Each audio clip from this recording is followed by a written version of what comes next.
Magandang araw po sa inyong lahat.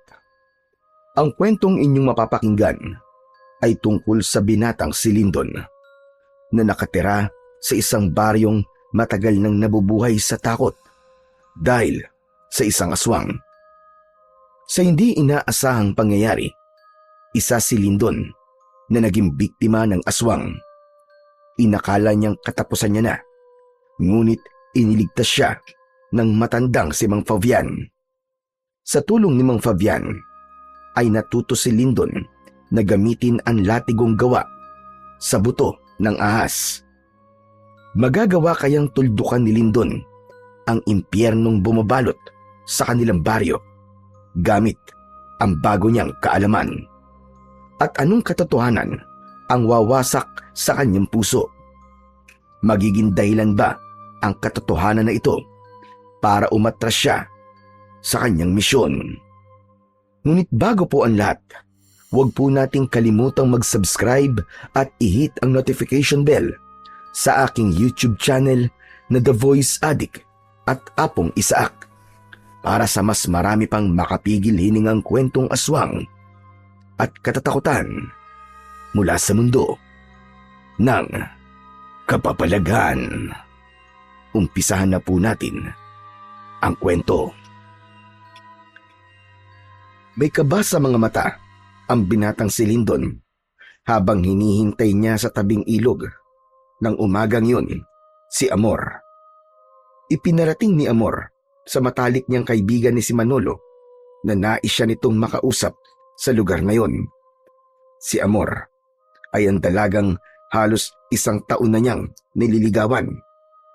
Ngunit sa kasamang palad, nililigawan din ito ng mayamang lalaki sa lugar nila na si Donato. Kahit wala sa kalingkingan ni Donato dahil mahirap lang si Lindon, ay itinuloy pa rin niya ang pangliligaw kay Amor. Naging masigasig siya sa pagpapakita kay Amor na malinis ang kanyang intensyon. Napatayo si Lindon sa pagkakaupo sa malaking bato sa tabi ng ilog nang dumating si Amor. May kinakabahang ngiti na sumilay sa kanyang labi. Ang hinala niya ay sasabihin na ni Amor sa araw na yon ang desisyon nito ukol sa ginagawa niyang panliligaw. Magandang umaga, Amor. Ang sabi sa akin ni Manolo ay gusto mo raw makipagkita sa akin. Kinakabahan tuloy ako sa sasabihin mo eh. Mabutit na sabi sa'yo ni Manolo. Kahit ako, kinakabahan din sa sasabihin ko sa'yo, Lindon. Teka, tungkol ba sana sasabihin mo? Sa panliligaw ko ba sa'yo? Ayoko na magpaligoy-ligoy pa, Lindon. Gusto ko na tumigil ka na sa panliligaw sa akin. Sandaling hindi nakapagsalita si Lindon. Pinroseso pa ng utak niya ang sinabi ni Amor. Maya-maya ay alanganin siyang ngumiti. Pinapatigil mo na ako? Dahil ba sinasagot mo na ako? Hindi, Lindon. Patawarin mo ako kasi kagabi sinagot ko na si Donato. Magkasintahan na kaming dalawa. Kaya wala na dahilan para ituloy mo pa ang panliligaw mo sa akin, Lindon. Napakabuti mong tao. At pasensya na kung hindi ko kayang suklian ng pagmamahal mo. Pero sigurado ko, Lindon, na makakatagpo ka ng tamang babae na kayang suklian ang nararamdaman mo. Ganun ba? Naiintindihan ko, Amor. Maraming salamat sa pagbibigay mo sa akin ng pagkakataon na maipakita at maiparamdam sa iyo ang aking pagmamahal. Masaya ako para sa inyo ni Donato. Alam ko na mas mapapabuti ka sa kanya at mabuti rin siyang lalaki. O paano, Amor? Aalis na ako. May gagawin pa kasi ako sa bahay. Ayaw nang pahabain pa ni Lindon ang pag-uusap nilang yun ni Amor dahil ayaw niyang saktan palalo ang sarili niya. Ang totoo ay hindi siya masaya para kina Amor at Donato. Masakit na hindi siya ang pinili ni Amor, ngunit kailangan niya yung tanggapin. Kinagabihan, matapos maghapunan, ay inaya ni Lyndon ang kaibigan niyang si Manolo sa isang video okay bar sa bayan. Si Manolo ay matagal niya ng kaibigan. Dayo lang ito noon sa baryo nila. At dahil sa wala itong matitirahan doon, ay pinatuloy niya ito sa kanyang bahay. Mag-isa na lang sa buhay si Lyndon, kaya wala siyang naging problema. Buwan-buwan ay nagbabayad si Manolo sa kanya. Pareha silang nagtatrabaho sa taniman ng mangga at langka ni Donato. Pagpasok ng dalawa sa video okay bar, ay umupo sila sa isang sulok. Umorder sila ng beer at pulutan. Hindi nagtagal ay sinimulan na nila ang inuman. Aba, bakit nga pala tayo nag-iinom ngayon, pare? May sineselebrate ka ba? Teka. Nako, sinagot ka na ba ni Amor? Hindi ba nag-usap kayo kaninang umaga? Sabi ko na nga, ikaw ang sasagutin ni Amor at hindi si Donato. Alam ko kasi na si Amor ang klase ng babaeng hindi tumitingin sa estado sa buhay ng isang lalaki. Mali ka, Manolo. Hindi ako sinagot ni Amor. Nakipag-usap siya sa akin kanina para sabihin na sinagot na niya si Donato. Binasted niya ako. Ano ka mo? Totoo ba yan? Matapos ng lahat ng effort mo, ay hindi ka niya sasagutin? Gusto mo ba kausapin ko si Amor? Hindi naman pwedeng mauwi sa walaan lahat ng hirap mo sa panliligaw mo sa kanya. Hindi ka na nga nakakabili ng bagong brief kahit bacon na mga brief mo kasi nagtitipid ka para maibili lang siya ng kung ano-ano. Wag na, hindi mo na siya kailangan kausapin, Manolo. Desisyon niya yun at wala na tayong magagawa. Kailangan ko na lang tanggapin na hindi ako nanalo sa puso ni Amor. Grabe, ako nasasaktan para sa'yo. Nakita ko kasi ang effort mo Ay, nako talaga. Kaya pala bigla kang nag-aya ng mag-inom dahil doon. Akala ko pa naman celebration to. Pabihira talaga buhay to. Gusto ko lang makalimot kahit sandali lang. Kawawa ka naman, pare. Pero wag ka mag-alala. Umorder ka lang ng lahat ng gusto mo ngayong gabi. Basta, ikaw magbabayad. Oh, akala ko naman ikaw ang magbabayad. Medyo natutuwa na nga ako Kung makapagsabi ka ng umorder ako ng lahat ng gusto ko, pabihira ka Tapos ako pala pagbabayarin mo rin. Wala pa akong sasahurin Tsaka, panay ang bali ko kay Donato, di ba? Natatawang napailing na lamang si Lyndon. Nilagok niya ang bote na naglalaman ng beer. Nagpatuloy ang pag-uusap nila ni Manolo. Inilabas niya sa kanyang kaibigan ang lahat ng sama ng loob niya. Kahit papano ay nagpasalamat si Lyndon na may kaibigan siyang kagaya ni Manolo. Mahihirapan kasi siya kung wala siyang mapaglalabasan ng sama ng loob niya. Sa kabila ng hangover, ay nagawa pa ring pumasok ni Lyndon at Manolo sa kanilang trabaho ng sumunod na araw. Itinuon ni Lyndon ang atensyon niya sa trabaho. Iniwasan niyang magpaapekto sa sakit sa puso na kanyang nararamdaman dahil baka hindi siya makapagtrabaho ng maayos. Pagdating ng oras ng pahinga, ay tumambay sila ni Manolo sa ilalim ng puno ng mangga para kumain ng baon nilang tanghalian. Matapos nilang kumain, ay lumapit sa kanila si Donato. Matangkad na lalaki si Donato at matipuno ang pangangatawan. Wala na itong pamilya at sa pagkakatanda ni Lyndon ay bigla na lamang dumating sa baryo nila si Donato. Bumili ito ng lupa roon at nagtayo ng taniman ng mangga at langka.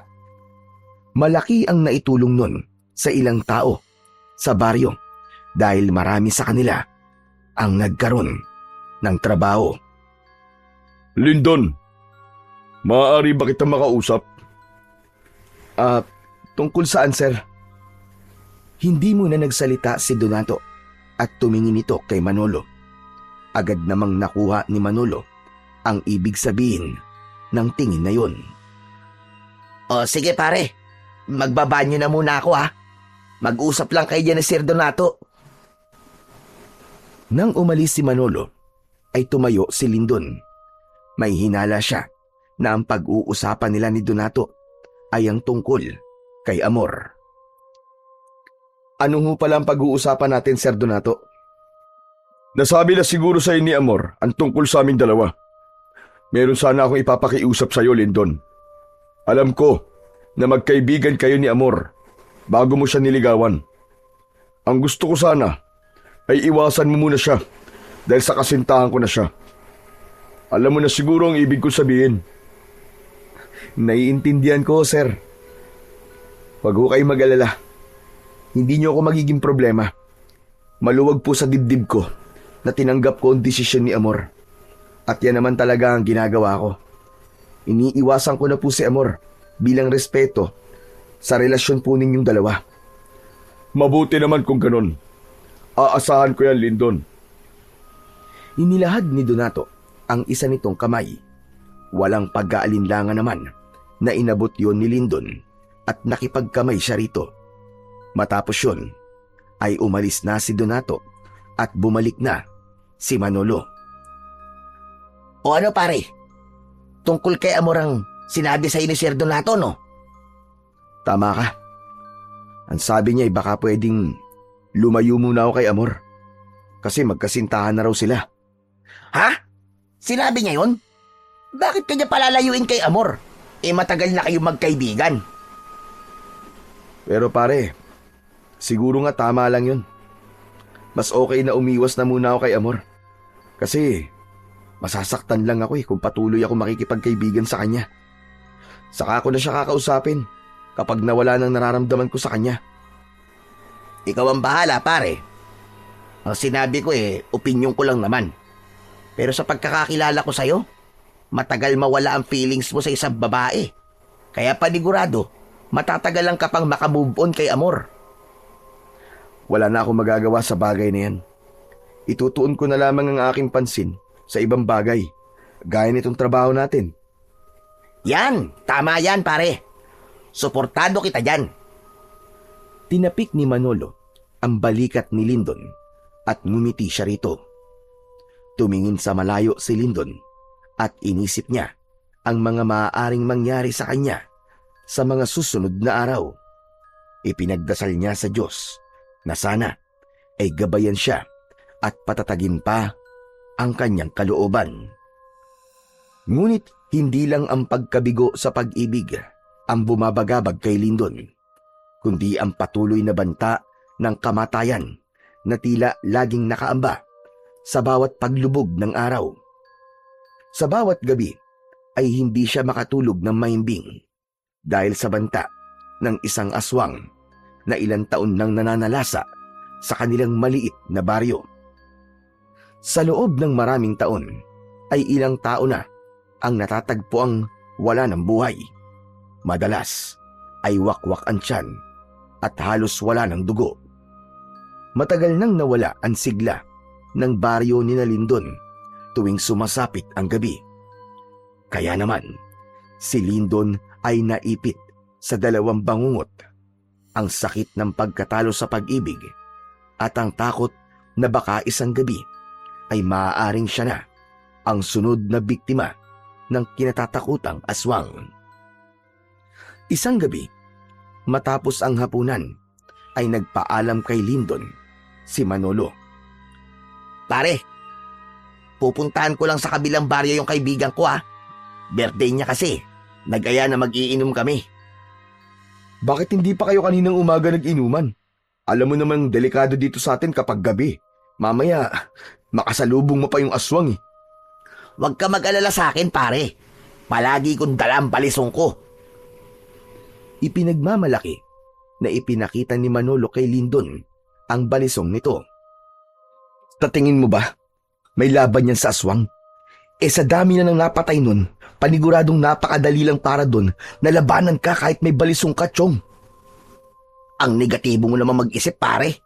Saka, hindi to ang unang beses na lumabas ako ng gabi. Kahit ilang beses hindi ko nakita yung aswang na yun eh. Pakiramdam ko nga, hindi totoo yun eh. Anong hindi totoo sinasabi mo? Ang dami-dami na nga naging biktima nun di ba? Nung isang gabi kamuntikan nang mamatay si Mang Cardo dahil nakasalubong niya yung aswang. Mabuti na lang at nakatakbo siya at pinapasok siya ni Kapitan sa bahay nila. Kung hindi, paniguradong dadagdag si Mang Gardo sa biktima ng aswang dito sa baryo natin. Alam ko na yan. O sige na, kailangan ko lang umalis at baka ako na lang ang hinihintay ng kaibigan ko Basta, kapag sobrang late na, doon na lang ako makikitulog sa kanila tapos bukas ng umaga na lang ako uuwi. Okay? Kung doon ka matutulog, agahan mo ang uwi mo at may trabaho pa tayo bukas. Oo na pare. Para ka namang nanay ko kung magpaalala Biglang natigilan si Manolo at bumakas sa mukha nito ang lungkot. Alam ni Lindon ang dahilan ng pagbabago ng emosyon ng kanyang kaibigan. Yun ay dahil sa ipinamigay ito ng sarili nitong ina nung bata pa ito. Hindi na nagsalita si Manolo at lumabas na ito ng bahay nila habang si Lindon ay inihatid ng tanaw ang kanyang kaibigan. Saka lang niya isinarado ang pinto nang mawala na sa kanyang paningin si Manolo. Hindi magawang makatulog ni Lindon ng gabing yon. Nais na sana niyang matulog dahil may trabaho pa siya kinabukasan, pero sadyang mailap ang antok sa kanya. Bumangon siya at lumabas ng bahay upang magpahangin. Ilang minuto na lang at 12:00 na ng hating gabi. Tahimik ang paligid, kaya nang may narinig siyang pagsigaw ng isang babae sa hindi kalayuan, ay dinig na dinig niya yon. Tulong! Tulungan niyo ako! Saklolo! Teka, si Amor yun Ang unang pumasok sa isip ni Lindon ay baka inaatake ng aswang si Amor. Bumalik siya sa loob ng bahay at kinuha ang matalas niyang itak. Tumakbo siya papunta sa pinanggagalingan ng sigaw. Hindi nga siya nagkamali dahil nakasalubong niya si Amor na tumatakbo at takot na takot. Napayakap si Amor kay Lindon na parabang naramdaman itong ligtas na ito nang makita siya. Lindon, salamat sa Diyos at nakita kita. Tulungan mo ako. Bakit? Ano ba nangyayari? Hinahabol ako ng aswang. Ha? Nasaan ang aswang? Hindi ko alam. Kanina'y nasa likod ko lang siya. Tulungan mo ako, Lindon. Magsasalita pa sana si Lindon, ngunit isang mababang pag-ungol ang narinig nila sa kung saan. Paglingon nila sa kaliwa ay nagimbal sila nang makita nila ang aswang. Matangkad yun at may malaking katawan. Meron yung makapal na balahibo, mapupulang mga mata at matutulis na mga ngipin at kuko. Naglalawa yun na parabang gutom na gutom. Iniharang ni Lindon ang sarili niya kay Amor. Humigpit ang paghawak niya sa itak. Yun ang unang beses na nakaharap niya ang aswang, kaya matindi ang takot at kilabot na kanyang naramdaman. Umalis ka rito! Kung inaakala mo matatakot ako sa'yo ay nagkakamali ka! Hindi ka sasantuin ng itak ko! Galit na umangil ang aswang. Humakbang ito ng isa, pero hindi natinag si Lindon sa kanyang kinatatayuan. Lindon, siya yung aswang na sinasabi ko sa'yo na humahabol sa akin. Huwag kang mag-alala, Amor. Hindi ko hahayaan na may mangyaring masama sa'yo. Hoy, aswang! Hindi mo ba ako narinig? Ang sabi ko, umalis ka na! O gusto mo pa akong subukan? Iwinasiwas ni Lindon sa hangin ang kanyang matalas na itak. Ipinakita niya sa aswang na hindi siya natatakot kahit ang totoo ay natatakot na siya rito. Alam niya kung gaano nakarami ang napatay ng aswang at kung mamalasin siya ay mapapabilang siya sa mga buhay na kinuha nito. Ngunit sa hindi inaasahang pangyayari ay umatras ang aswang. Marahan itong humakbang patalikod habang hindi nito inaalis ang tingin kay Lindon. Unti-unting nawala ang aswang hanggang sa tuluyang yung nilamon ng kadiliman. Humarap si Lindon kay Amor na nanginginig sa takot. Hinawakan niya ang magkabilaan nitong balikat. Amor, ligtas ka na. Wala na siya. Wala na yung aswang na humahabol sa'yo. Sigurado ka bang hindi na siya babalik, Lindon? Sa palagay ko naman hindi na. Mukhang natakot siya sa itak ko eh. Maraming salamat, Lindon. Kung hindi dahil sa'yo, ay baka kung ano nang nangyari sa akin. Wala yon. Walang anuman. Pero ano ba kasing ginagawa mo? At nasa labas ka ng ganitong oras? Alam mo namang delikado na dito sa baryo natin kapag ganitong oras na, di ba? Nagising kasi ako. Nawala sa tabi ko si Donato. Nag-alala ako sa kanya kaya lumabas ako para hanapin siya. Hindi ko naman akalain na makakasalubong ko sa daan yung aswang. Napatda si Lindon sa sinabi sa kanya ni Amor. Hindi siya tanga para hindi makuha ang sinabi ni Amor. Ang ibig mong sabihin magkasama na kayo ni Donato sa iisang bahay? Ganun na nga, Lindon. Doon na ako nakatira sa bahay niya. Gusto niya kasi na magkasama kami para nababantayan niya ako. Grabe. Ang bilis naman. Hindi ko akalain na magsasama na kagad kayo sa iisang bubong. Kahit halos 4 na buwan pa lang ang relasyon nyo. Yung totoo niyan, Lindon. 2 buwan na akong buntis. Pagkapanganak ko, ay magpapakasal na kami. Ngumiti si Lindon sa kabila ng kirot na nararamdaman niya sa kanyang puso. Masakit pa rin kasi para sa kanya na hindi siya ang pinili ni Amor. Nasa proseso pa rin siya ng pagtanggap na hindi siya ang mahal ni Amor, kundi si Donato. Masaya ako para sa inyo ni Donato. Sigurado ako na magiging mabuting magulang kayo sa magiging mga anak nyo. Maraming salamat sa iyo, Lindon. Oo nga pala. Iatid na kita sa bahay ni Donato para makasiguro ko na ligtas ka makakauwi. Pero si Donato, kailangan ko pa siyang hanapin. Baka kung ano na nangyari sa kanya. Nag-aalala ako sa kanya kanina pa. Hindi magandang ideya kung hahanapin natin siya ngayong gabi. Baka makainkwentro ulit natin yung aswang na yun. Umuwi ka na muna at bukas na lang natin siya hahanapin. Magpapatulong tayo kay Kapitan kung kinakailangan. O baka naman nandun na siya ngayon sa inyo, di ba? Sa tingin ko nga tama ka. Sana nga nasa bahay na si Donato ngayon. O tara na, iatid na kita. Marang tumango si Amor. Hindi na iwasan ni Lindon na makaramdam ng inggit kay Donato. Nakita niya kasi kung gaano ito kamahal ni Amor dahil sa pag-aalalang ipinapakita dito ni Amor. Inisip niya na kung siya sana si Donato ay siya na marahil ang pinakamasayang lalaki sa buong mundo. Nagsimulang maglakad sina Lindon at Amor papunta sa bahay ni Donato. Nakikiramdam si Lindon sa kanilang paligid sapagkat hindi siya sigurado kung muling aatake ang aswang sa kanila. Sa awa ng Diyos ay ligtas silang nakarating sa bahay ni Donato. Ang bahay na yon ang pinakamalaki at pinakamagandang bahay sa baryo nila. Isa yung patunay ng pagiging mayaman ni Donato. Nasa harapan na sila ng pinto nang bigla yung bumukas. Nagulat sila nang makita si Donato. Napakunot ang noo ni Donato nang makita si Lindon. Agad nitong hinawakan ang kamay ni Amor at hinila ito palapit. Bakit magkasama kayong dalawa? Anong ginawa nyo?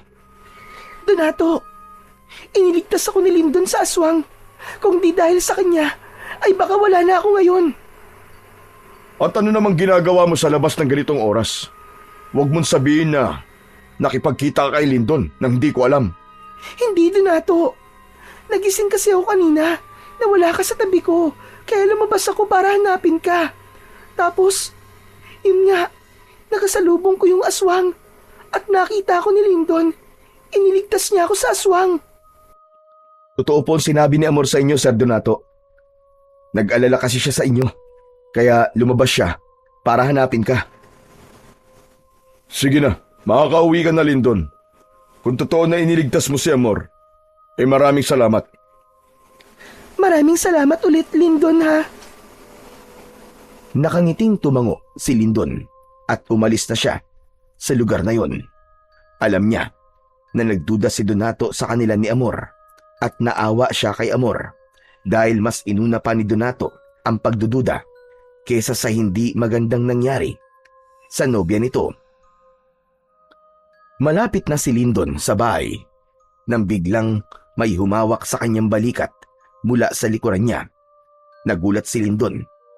Mabilis siyang humarap at muntik niya ng tagain sa leeg ang nasa likuran niya.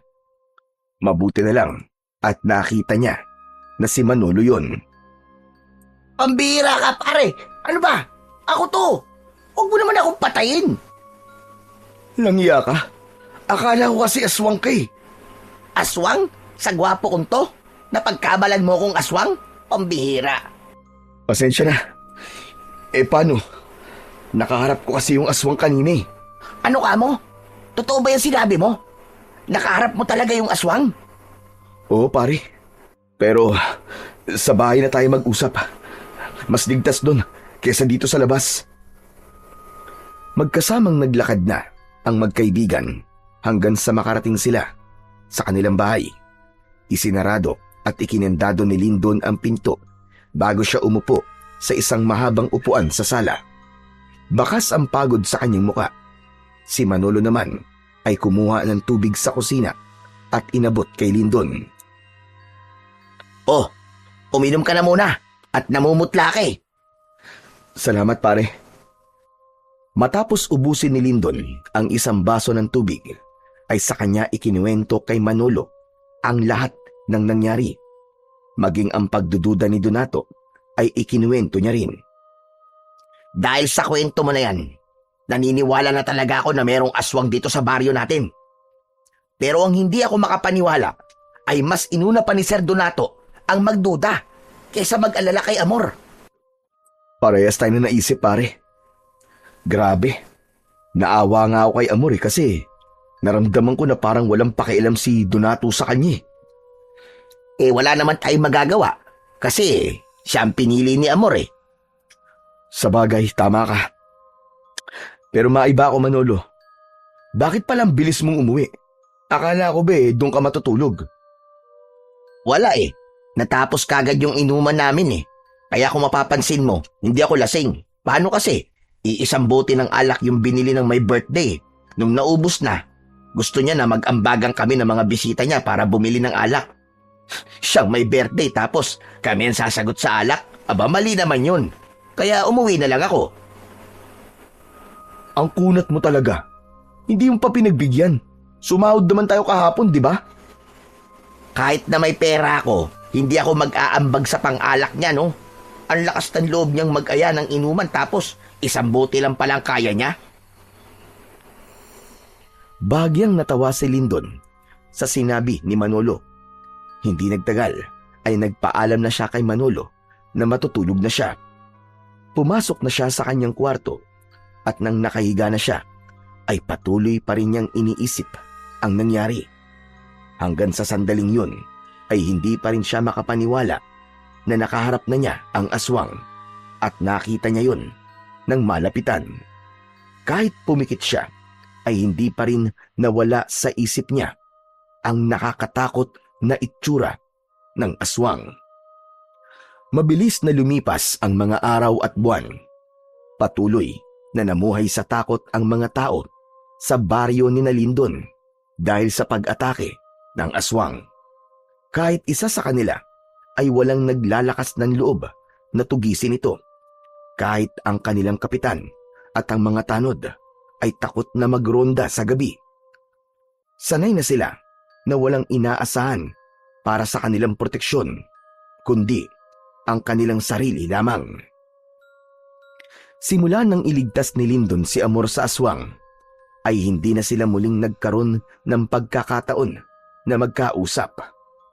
Nagkaroon siya ng hinala na pinagbawalan na ito ni Donato na makipag-usap sa kanya. May mga pagkakataon na isinasama ni Donato si Amor sa taniman at doon niya napansin na lumalaki na ang tiyan nito. Dahil sa buntis na si Amor at ikakasal na ito kay Donato, ay mas lalong pinilit ni Lindon na alisin na ang nararamdaman niya kay Amor. Isiniksik niya sa kanyang sarili na wala na talagang pag-asa na maging sila sa huli at palagi na lang niyang ipinagdadasal ang kaligayahan ng babaeng kanyang iniibig. Isang umaga, habang abala sa pagtatrabaho sa taniman, ay lumapit si Manolo kay Lindon. Bagya siya nitong si Nico, kaya napatingin siya sa kanyang kaibigan. Hoy, ano ka ba? Hindi to ang oras ng kwentuhan, no?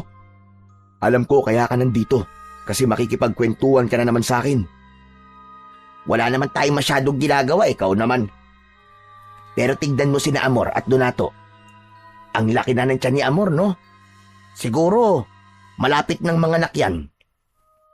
Hayaan mo na sila, Manolo. Bakit parang hindi ka masaya?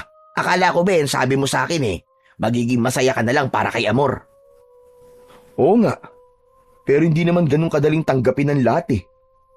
Sa bagay, mahirap talaga kasi alam ko kung gaano mo kamahal si Amor. Tumahimik na si Lindon at mabilis niyang tinignan sina Amor at Donato na nakaupo sa mahabang upuang kawayan sa ilalim ng isang puno. Masayang nagkikwentuhan ng dalawa at bakas sa mukha ni Amor ang saya habang hinahaplos ang tiyan. Hindi sinasadyang napatingin si Amor kay Lindon. Pakiramdam ni Lindon ay tumalon ng puso niya. Nang matipid na ngumiti sa kanya si Amor, iniwas niya ang tingin sa babae at nagkunwaring abala sa kanyang ginagawa. Isang gabi, habang mahimbing na natutulog si Lindon, ay nagising siya sa sigawan ng mga tao sa labas. May mga sumisigaw na naroon na naman daw ang aswang, kaya agad siyang bumangon at lumabas ng kanyang kwarto. Sumilip siya sa pinto at nasilayan niya ang mga taong nagkakagulo, ngunit hindi niya makita ang aswang. Ngunit sa kilos at reaksyon ng mga tao, alam ni Lindon na naroon ang aswang. Kinabahan si Lindon dahil may posibilidad na pasukin ng aswang ang bahay ng kahit na sino sa kanila at hindi ligtas ang bahay nila sa pag-atake nito. Kinuha niya ang itak sa kusina at kinatok ang kwarto ni Manolo. Manolo! Manolo, gumising ka dyan! Manolo! Sumasalakay na naman ang aswang! Gumising ka! Ilang ulit na kumatok si Lindon. Paulit-ulit niyang tinawag ang pangalan ni Manolo, ngunit walang sumagot sa kanya. Pambihira! Ito talaga si Manolo! Parang mantika kung matulog! Naging mas malakas ang sigawan ng mga tao at sa pagkakataon na yon ay narinig niya ang pangalan ni Amor. Dahil doon ay tuluyan na siyang lumabas at kinakabahang lumapit siya sa mga taong nagkukumpulan. Isang matandang lalaki ang tinanong niya sa nangyayari. Manong, ano po nangyayari? Nasaan po ang aswang? Si Amor, yung nobya ni Donato. Tinangay siya ng aswang. Ano? Saan po siya dinala ng aswang? Itinuro ng matandang lalaki ang magubat na bahagi ng kanilang baryo.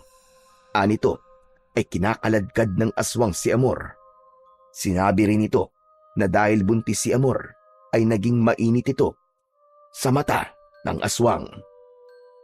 Walang ibang nasa isip si Lindon ng mga sandaling yon, kundi ang iligtas si Amor.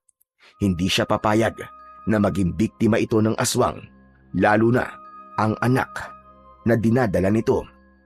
Sa kabila ng takot, ay sinuong ni Lindon ang makapal na kagubatan. Hahanapin niya roon si Amor at ang aswang. Diyos ko, sana hindi pa huli ang lahat. Huwag niyo pong hayaan na mapahamak si Amor at ang anak niya. Nagpatuloy si Lindon sa paghahanap. Hindi niya na alintana ang pagtusok ng mga matutulis na bato sa kanyang talampakan. Sa pagmamadali niya kasi kanina ay hindi niya na naisip na magsuot ng tsinelas. Hanggang sa narinig niya ang kalunos-lunos na pagsigaw ni Amor. Paglingon niya sa kanan ay doon niya nakita si Amor na mabilis na tumatakbo habang sapo ang may kalakihan nitong tiyan. Sinalubong ni Lyndon si Amor. Agad niyang napansin ang malalim na sugat nito sa braso. Dumudugo yun at mukhang mula sa kalmot ng aswang. Lindon! Lindon, tulungan mo ako! Yung aswang! Gusto niya akong patayin! Tara na! Umalis na tayo rito bago pa niya tayo maabutan. Teka! May kailangan kang malaman, Lindon. Yung aswang! Gusto niya akong patayin. Kasi nalaman ko ang sikreto niya. Kilala ko na kung sino ang aswang, Lindon. Kilala ko siya. Sino, Amor? Sino ang aswang? Ngunit bago pa makapagsalita si Amor, ay biglang lumitaw ang aswang sa likod nito. Hinablot ng aswang si Amor sa magkabilaang balikat at hinila ito palayo kay Lyndon. Sa lakas ng aswang ay madali nitong nailayo si Amor, habang si Lyndon ay nanlaki ang mga mata sa gulat dahil sa bilis ng pangyayari. Nang may masmasan ay hinabol ni Lyndon ang aswang.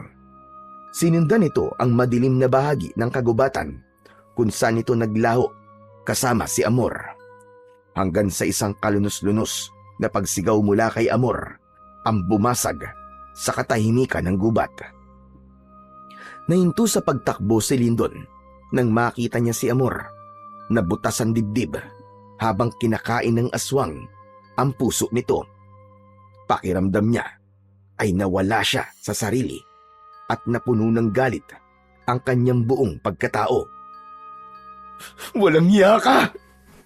Papatayin kitang aswang ka! Walang pagdadalawang isip na sinugod ni Lyndon ng aswang gamit ang itak. Tumayo ang aswang para salubungin siya. Inindayan niya ito ng isang malakas na saksak sa tiyan, pero mabilis itong nakaiwas. Tinadyakan siya ng aswang sa dibdib. Bumulagta siya sa damuhan at agad na nawalan ng hangin sa katawan. Pinilit niyang tumayo at muling umatake.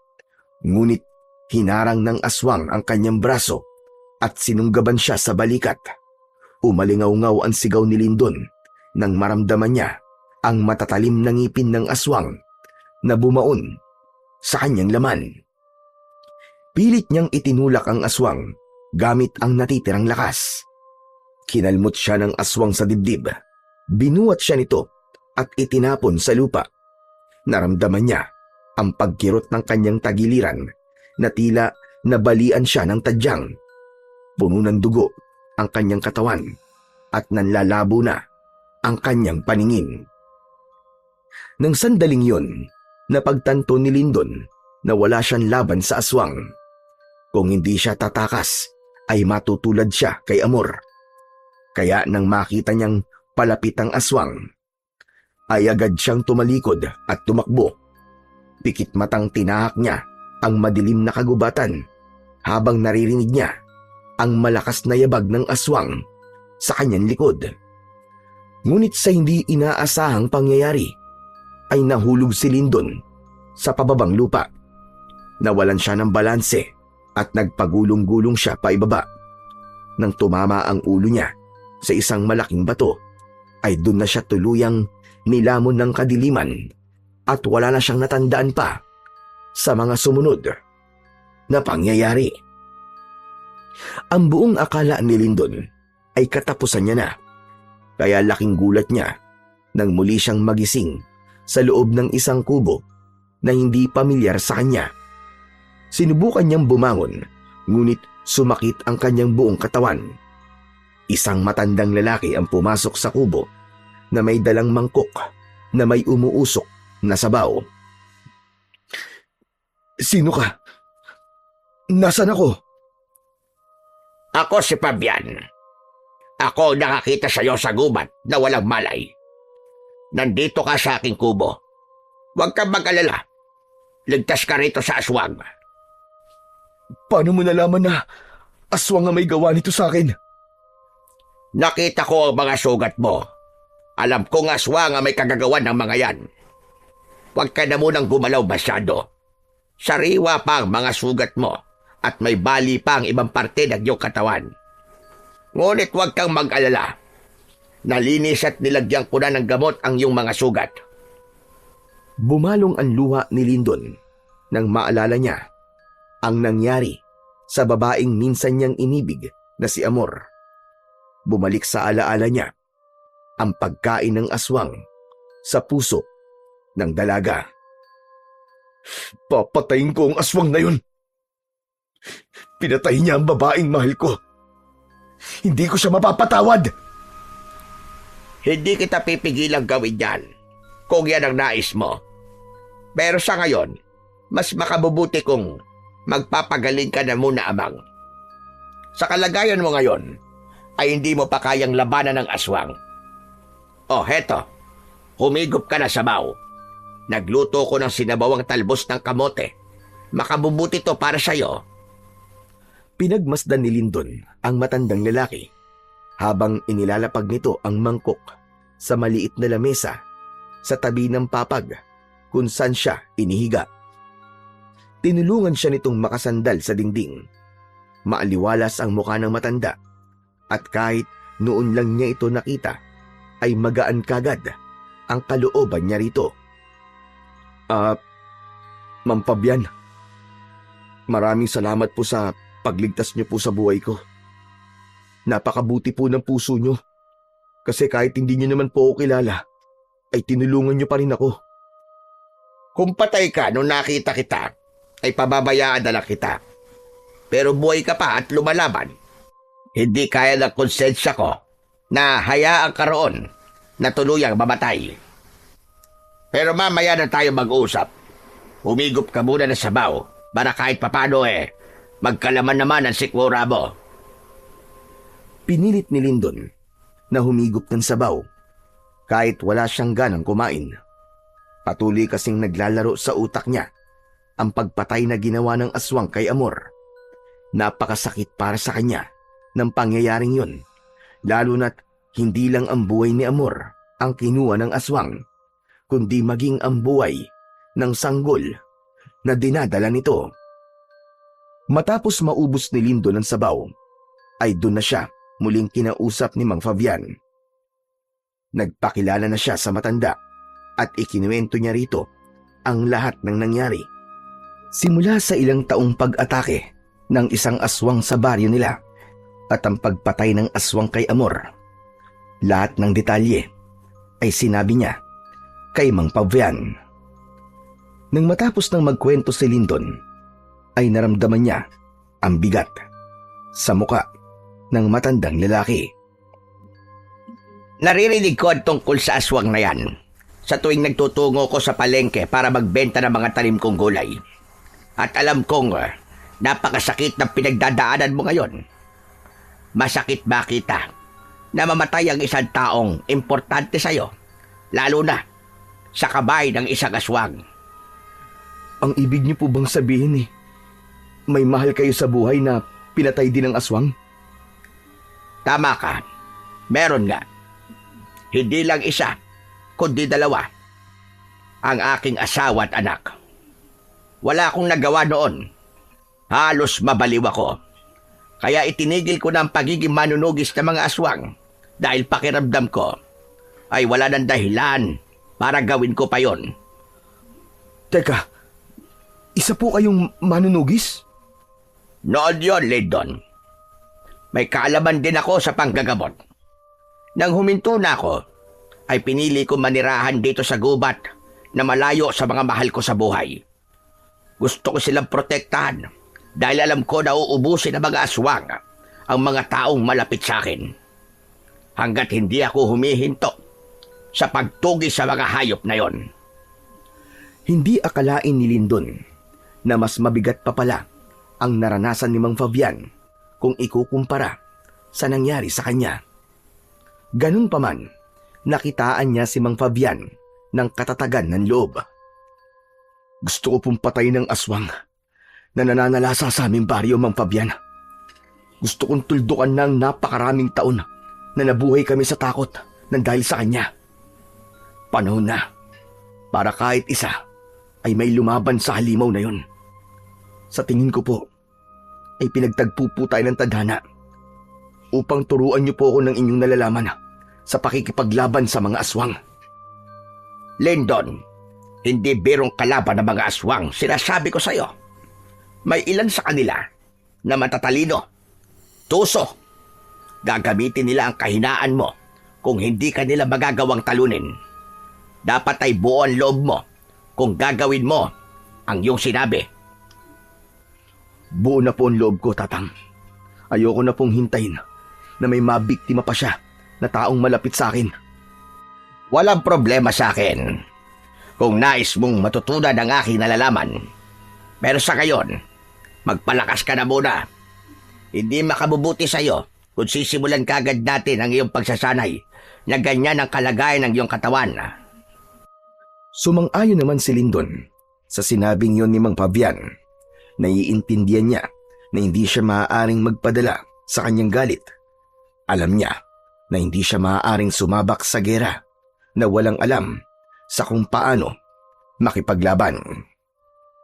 Sa mga sumunod na araw, ibinuhos ni Lyndon ang lahat ng natitira niyang lakas upang makabangon. Sa kabila ng sakit ng mga sugat at panghihina ng katawan, ay pinilit niyang gumalaw araw-araw kahit paunti-unti lamang. Lahat ng sinabi ni Mang Fabian na ukol sa mabilis niyang paggaling ay sinunod niya. Walang sawang inalagaan siya ni Mang Fabian at makalipas lamang ang ilang linggo ay natuyo na nga ang mga sugat ni Lyndon at tuluyan na siyang nakabawi ng lakas. Kahit paano ay nasanay na rin si Lyndon sa buhay niya sa gubat. Wala siyang ibang taong nakakausap kundi si Mang Fabian. Ngunit hindi naalis sa kanya ang pag-aalala sa kanilang baryo. Isang hapon, nakaupo si Lyndon sa labas ng kubo. Nakatanaw siya sa araw na unti-unti nang lumulubog. Maya-maya pa ay dumating si Mang Fabian na may dalang bigas na nakalagay sa plastic bag. Nakangiting lumapit ang matanda kay Lyndon. Kumusta ka naman dito, iho, habang wala ako? Ayos lang po, Mang Fabian. Pero hindi ko po maiwasang mag-alala sa mga tao sa aming baryo eh. Sigurado po ako na hanggang ngayon ay patuloy pa rin naghahasik ng lagim at kamatayan yung aswang na yon. Handa ka na ba, Lyndon? Gusto mo naman turuan kita ng kaalaman ko sa pakikipaglaban sa mga aswang? Handa na po ako, Mang Fabian. Ayoko na pong patagalin pa ang pamamahinga ko. Kailangan ko nang harapin ang aswang na yon. Sige, bukas ay sisimulan na natin ang iyong pagsasanay. At sisiguraduhin ko na bago ka sumabak sa pakikipaglaban sa aswang na yon, ay handa ka at ikaw ang mananalo. Maraming salamat po, Mang Fabian. Napakalaking tulong niyo po talaga sa akin. Tumango si Mang Fabian. Matapos yun, ay tinulungan na ito ni Lyndon na maghanda ng kanilang hapunan. Nangako siya sa kanyang sarili na seseryosohin niya ang pagsasanay at gagawin niya yon hindi lang para ipaghiganti si Amor, kundi upang mapalaya ang baryo nila sa takot sa aswang. Kinaumagahan, nagising si Lyndon na may kakaibang sigla dahil alam niya na yun ang unang araw ng pagsasanay niya sa tulong ni Mang Fabian. Sa pagtayo niya ay naghahain na ng almusal ang matanda. Nilagang kamote at saging na sinamahan ng mainit na kape ang kanilang almusal. Habang kumakain ay nagbigay si Mang Fabian ng ilang impormasyon tungkol sa mga aswang. Alam mo, Lyndon, hindi basta-basta mga aswang. Hindi sila katulad ng mga tao. Mas mabilis sila, mas malakas at mas matalas ang pandama. Pero hindi sila perpekto. May mga kahinaan din sila. Ano po ang kahinaan nila, Mang Fabian? Una sa lahat, ayaw na ayaw nila ng asin. Ganon din sa bawang. Pero hindi lahat ng aswang ay takot sa asin at bawang. May mga natuto ng tiisin ang epekto ng mga yon sa kanila. Ayaw din nila sa amoy ng sinunog na goma. Ngunit may iba na kapag gutom na gutom ay nakakayang tiisin ang lahat para lang makapambiktima. Paano naman po sila mapapatay? Hindi basta-basta namamatay ang isang aswang. Ang karaniwang itak ay hindi sapat. Kahit masugatan mo sila, ay may kakayahan silang pagalingin ang kanilang sarili sa pamamagitan ng pagdila sa kanilang sugat. Kailangan mong gumamit ng agimat, mutya o isang hindi pangkaraniwang sandata na ginawa para sa pakikipaglaban at pagpatay sa mga aswang. At kapag bilog ang buwan, ay mas malakas sila. Huwag kang lalaban sa oras ng kalakasan nila kung hindi ka handa. Bilisan mo na ang iyong pagkain. Kumain ka ng marami dahil hindi magiging madali ang ating pagsasanay. Itinuon muna ni Lindon ang atensyon sa pag-aalmusal. May kasiyahan siyang naramdaman sapagkat mamaya ay magkakaroon na siya ng kaalaman sa pakikipaglaban sa mga aswang. Matapos ang almusal, ay nagtungo sina Lindon at Mang Fabian sa likod ng kubo. Meron dong malawak na lupa na magandang lugar para sa isang pagsasanay. Nakaharap si Lindon kay Mang Fabian. Parehas na seryoso ang kanilang muka. Gaya na sinabi ko sa iyo kanina, ay kailangan mo ng mabisang sandata na panlaban sa mga aswang. Ang ibig niyo po bang sabihin meron kayong ganung sandata? Meron. Hintayin mo ako rito at kukunin ko lang. Sandaling bumalik si Mang Fabian sa loob ng kubo. Sa pagbabalik nito, ay may dala na itong isang bagay na noon lang nakita ni Lindon. Para yung isang latigo na gawa sa buto ng isang hayop. Ito ang sandatang sinasabi ko sa iyo. Gawa ito sa mga buto ng isang ahas na pinapaniwala ang alaga ng isang diwata sa kabundukan ng Kanlaon. Ipinamana pa to sa akin ng aking lolo na isa ring mahusay na manunugis noong panahon niya. Ayon sa aking lolo, nang mamatay ang alagang ahas na yon ng diwata, ay iniwanan nito ang katawan ng ahas na yon sa isang kuweba. Ang lolo ko ang nakakita sa buto ng ahas na yon. Ipinaliwanag pa ni Mang Fabian na ang mga buto ay nilinis at pinatuyo sa ilalim ng araw sa loob ng 7 araw. Pagkatapos ay pinakuluan yun sa banal na langis. Hindi ito basta latigo lamang, Lindon. Isa itong pangil ng liwanag laban sa kadiliman. Kung marunong kang gumamit nito, kaya nitong durugin ang laman at buto ng kahit nanong aswang. Pero tandaan mo, hindi ito gumagana kung ang puso mo ay puno ng galit at paghihiganti. Dapat malinaw ang layunin mo. Inabot ni Mang Fabian ang latigo kay Lindon. Naramdaman niya ang bigat nun. Ang latigo ay may habang halos 5 talampakan. Ang hawakan nun ay gawa sa isang matibay na uri ng kahoy. Sa dulo ng latigo ay may matulis na buto na parabang sinadya yun upang dagdag na pang-atake sa kalaban. Hindi nagtagal ay sinimulan na ni Lindon at Mang Fabian ang pagsasanay. Matikas na tumayo si Lindon habang hawak ang latigong gawa sa buto ng ahas. Mahigpit ang pagkakakapit niya sa hawakan nito, habang si Mang Fabian naman ay ilang hakbang lang ang layo. May hawak itong lubid na kunwari ay latigo. Yun ay upang mas maunawaan ni Lindon ang tamang paggalaw at pag-atake. Tandaan mo sasabihin ko, Lindon. Ikaw ang kokontrol sa latigo at hindi ikaw ang kokontrol nito. Itinaas ni Lindon ang latigo at marasyong inihampas sa lupa. Napaatras siya sa lakas ng bagsik ng hagupit ng latigo. Bagyang nahukay ang lupa kung saan tumama ang latigo. Sa sumunod na mga minuto ay itinuro naman ni Mang Fabian kay Lindon kung paano gamitin ang latigo sa pag-atake at gayon din sa pagdepensa. Dahil hindi likas ang pagiging mandirigma, ay labis na nahirapan si Lindon. Mang Pavian, napakahirap palang gamitin ang latigo sa pakikipaglaban. Wala ka po bang ibang sandata na pwede kong gamitin gaya ng itak o kaya espada? Kung nais mong mapatay ang aswang sa inyong baryo, ay kailangan mo maging mahusay sa paggamit ng latigong yan. Walang nananalo na sa una pa lang ay sumusuko na kagad. Palagi mong isipin na walang bagay ang madali sa una. Lahat ay dapat pinaghihirapan bago mo marating ang tagumpay. Sa sinabing yon ni Mang Pavian, ay nabuhayan ng loob si Lindon. Inisip niya si Amor at ang mga tao sa kanilang baryo. Bagamat patuloy siyang nahirapan sa pagsunod sa galaw ni Mang Pavian, ay hindi na siya nagreklamo. Inisip niya na kailangan niyang matutunan ng lahat ng dapat niyang matutunan upang magtagumpay siya sa sandaling magkaharap na sila ng aswang. Habang lumilipas ang oras, ay unti-unti niyang naramdaman ang pagkakaisa ng kanyang katawan at ng latigo.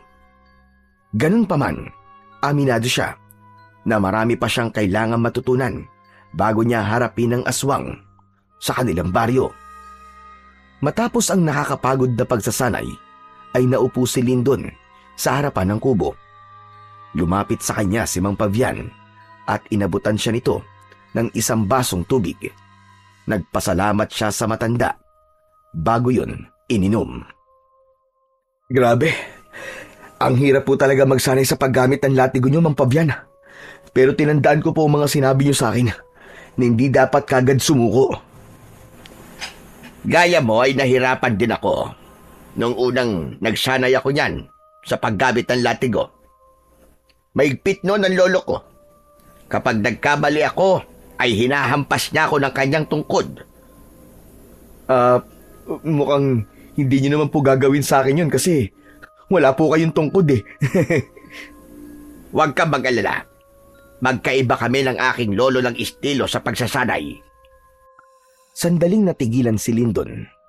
Nang sandaling yun, ay bumalik sa kanyang alaala ang huling sandali ni Amor at isang bagay ang kanyang naalala.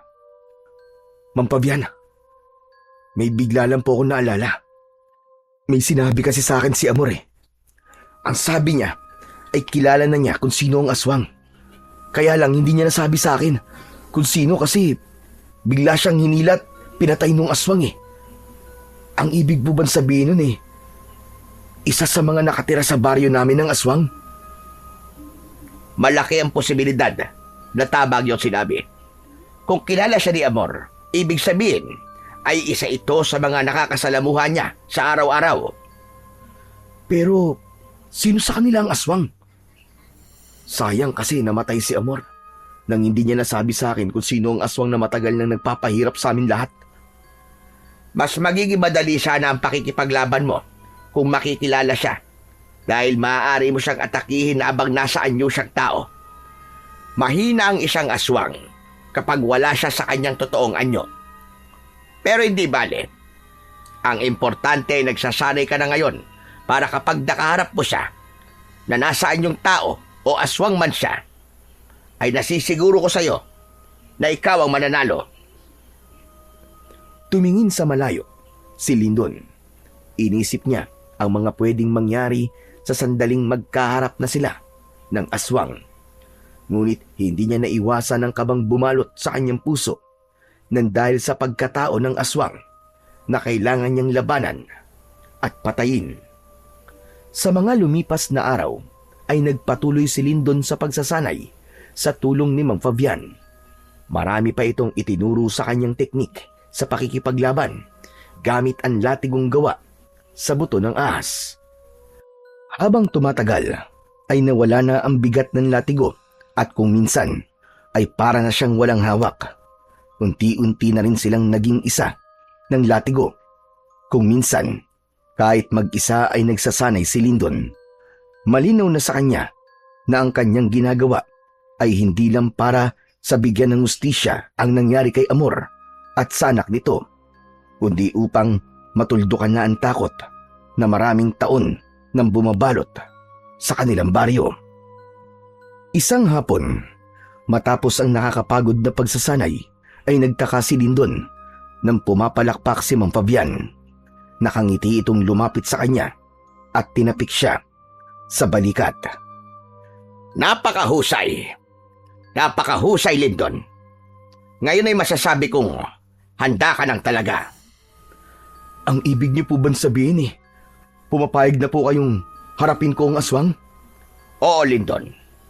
At labis mo kong pinahanga dahil sa maikling panahon lang ay naging biyasa ka na kagad sa paggamit ng latigo na yan. Alam ko na ang dahilan niyan ay dahil malinaw na sa'yo kung ano ang iyong layunin. Ipinagmamalaki kita, Lindon. Maraming salamat po, Mang Fabian. Napakasarap pong mapakinggan ang mga ganyang salita mula sa inyo. Hindi ko po ito magagawa kundi dahil sa gabay at tulong nyo.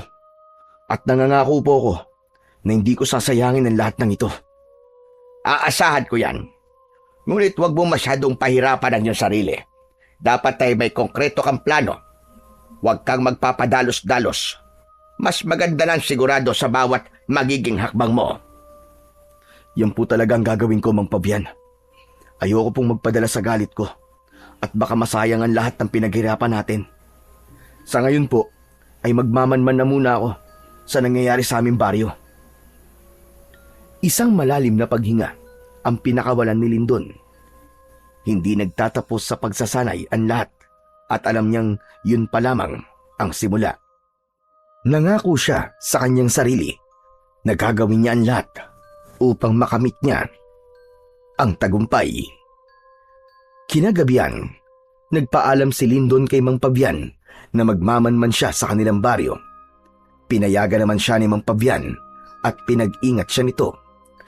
Nais alamin ni Lindon ang kalagayan ng kanilang baryo dahil mahigit 1 buwan na ang nakararaan simula nang mawala siya roon.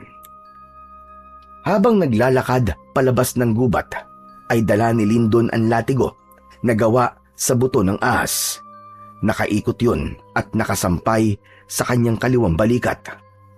Nang makarating na siya sa kanilang baryo, ay sumalubong sa kanya ang pamilyar na katahimikan. Wala pa rin nagbago. Ganun pa rin. Nabubuhay pa rin ang mga tao rito sa takot. Ang unang naisip ni Lindon ay puntahan si Manolo sa kanilang bahay. Sigurado siya na nag-aalala na ito dahil napakatagal na niyang nawala. Pagdating niya sa kanilang bahay ay marahan siyang kumatok.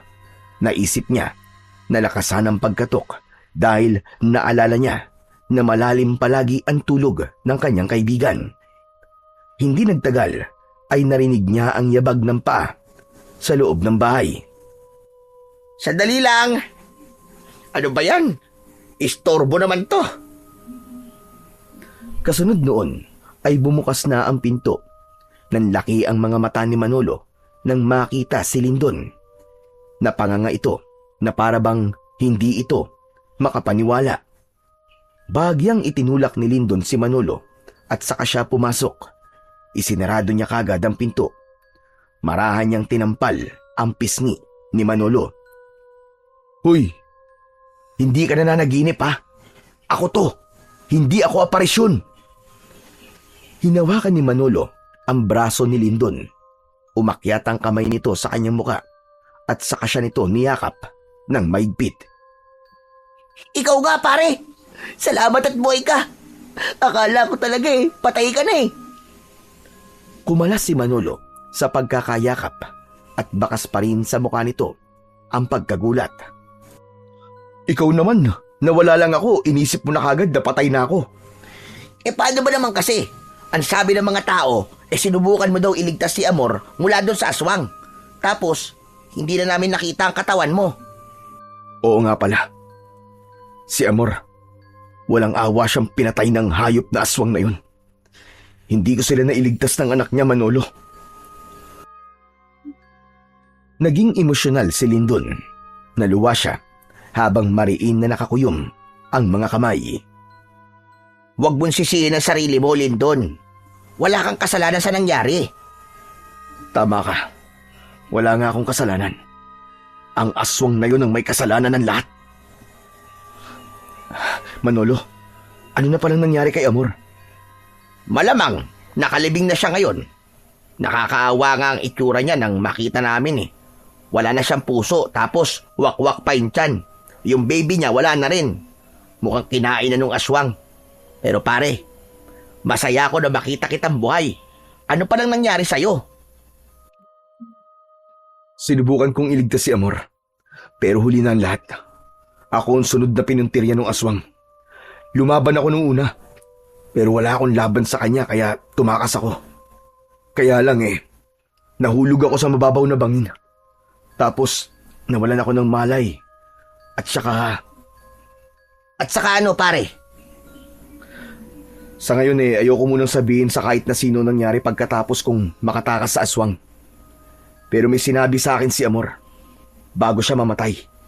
Ano yun? Ang sabi niya sa akin bago siya mamatay ay kilala niya kung sino ang aswang. Malakas ang kutob ko na kaya siya pinuntirya ng aswang na yon ay dahil nalaman ni Amor ang sikreto nito, kung sino talaga siya. Kaya lang, hindi na sa akin nasabi ni Amor kung sino ang aswang eh. Kaya nandito ako para alamin kung sino ang hayop na yun. Sayang nga pare. Kung nasabi sana sa ni Amor, malamang sinugod na ng mga tao kung sino ang aswang dito sa baryo natin para natapos na sana ang kasamaan niya. Kaya nga ako bumalik dito para patayin ang aswang na yon. Oras na para wakasan ng ilang taon na palagi tayong natatakot. At gagawin mo yun na mag-isa pare?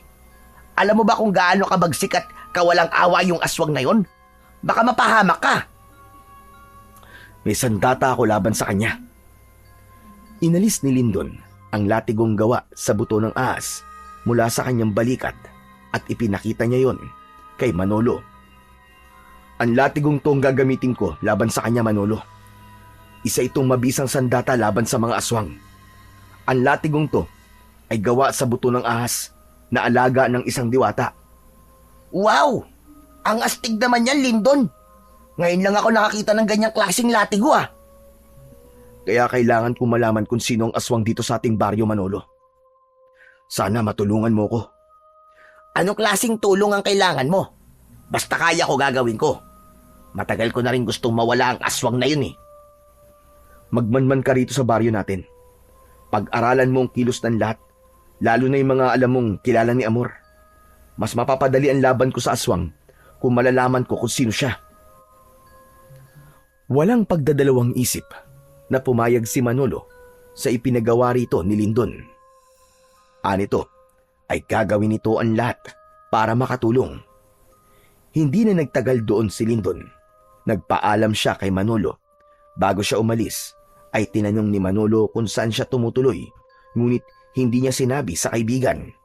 Para kay Lindon, ay hindi lang ang baryo nila ang kailangan niyang protektahan, kundi maging si Mang Pavian din at ang tirahan nito sa gitna ng kagubatan. Alam niya na kapag nalaman ni Manolo kung saan siya nakatira, ay pupuntahan siya nito roon at hindi imposibleng sundan ito ng aswang. Hanggat maaari, ayaw niyang magulo ang tahimik na mundo ni Mang Pavian sa gubat. Nang makabalik si Lindon sa bahay ni Mang Pavian, ay gising pa ang matandang lalaki. Agad siya nitong sinalubong upang magtanong. Kumusta ang lakad mo, Lindon? Sa nakita ko po, ay mukhang patuloy pa rin po ang pag-atake ng aswang sa aming baryo. Tahimik pa rin po doon, Mang Pavian. Pero sandali po ako nagpunta sa bahay ko para kausapin ang kaibigan ko. Iniisip pala ng mga tao ron na patay na ako. Hindi ba'y mas maganda yon para isipin ng aswang na wala nang maglalakas ng loob na labanan siya? Tama po kayo. Mas makakagalaw po ako ng maayos kung iisipin ng aswang na wala na ako. Pero yung kaibigan mo, sigurado ka bang mapagkakatiwalaan mo siya? Oo naman po. Matagal na po kami magkaibigan ni Manolo. Alam ko na mapagkakatiwalaan ko siya. At isa pa, tutulungan din po niya ako sa pagtuklas kung sino po ang aswang sa aming baryo. Malaking tulong po yun, lalo na't hindi pwedeng pati sa umaga ay nandun ako. Baka may makakita pa sa akin na ibang tao. Mabuti naman kung ganun. Ang mabuti pa ay magpahinga na tayo. Malalim na rin ang gabi. Sige po, Mang Pabian. Matapos na isabit ang latigo sa likod ng pinto, ay nahiga na si Lindon sa sahig na kawayan na may latag na banig. Habang si Mang Pabian ay nasa papag nito, ngunit hindi magawang makatulog ni Lindon. Patuloy niyang iniisip kung sino nga ba talaga ang aswang na tinutukoy ni Amor. Kinaumagahan, maagang nagising si Lindon para sandaling magsanay. Bandang 7:00 ng umaga nang tawagin siya ni Mang Pabian para mag-almusal. Matapos kumain, ay tinulungan muna ni Lindon si Mang Pabian sa taniman nito ng gulay. Kinuwentuhan siya ni Mang Pabian sa mga naging karanasan nito nung isa pa itong manunugis. Noon ay hindi lang sa baryo namin ako nanunugis ng aswang. May mga lugar din na humihingi sa akin ng tulong kapag may problema sila sa aswang. Naaalala ko na may isang baryo na hiningi ang tulong ko dahil maraming mga batang nawawala sa kanila. Alam ko na kagad na aswang ang may kagagawan nun at natagpuan ko ang aswang sa gitna ng kakauyan. Babae, matanda na pero mabilis pa rin kumilos. Ginamit ko sa kanya ang latigong gawa sa buto ng ahas para labanan siya. Sa huli, ako ang nagwagi at napakawalan ko mga batang binihag niya. Talaga po palang napakahusay niyo, Mang Pabian. Sigurado po ako na maraming humahanga sa inyo dahil sa galing niyo. Pero hindi sa lahat ng pagkakataon ay nananalo ko, Lindon. Ilang beses din ako nasugatan. Maraming beses din ako natalo. Pero hindi ako sumuko. Palagi kong iniisip kung bakit ako nakikipaglaban. Hindi ko ginamit ang latigo para magpakitang gilas. Ginamit ko yun kasi alam kong may kailangang iligtas. Tandaan mo yan, Lindon.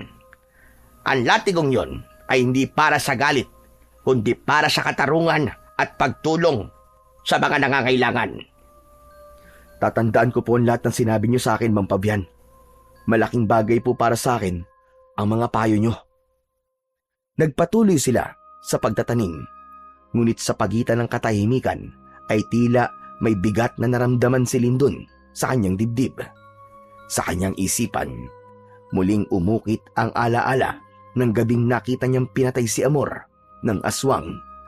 Alam niya na marami pang magiging biktima ang aswang kung hindi kagad siya kikilos. Pagsapit ng gabi, matapos ang hapunan, ay pumwesto si Lindon ng upo sa harapan ng kubo, habang si Mang Pabian naman ay abala sa paghuhugas ng kanilang pinagkainan. Habang nakatanaw sa malayo, ay may kakaibang naramdaman si Lindon. Naging maalinsangan ang hangin at may naamoy din siya na parang nabubulok na karne. Biglang lumabas si Mang Pabian, dala ang latigong gawa sa buto ng ahas. Inabot nito yon kay Lindon. Nagtataka man ay tinanggap pa rin yun ng binata. Bakit, Mang Pabian? Ano nangyayari? Nararamdaman mo ba yon? Biglang uminit at bumigat ang hangin. Isa yan sa senyales na merong aswang sa paligid natin o sa malapit.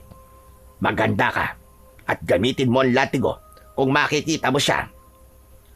Bahagyang bumilis ang tibok ng puso ni Lindon dahil sa sinabing yun na matanda.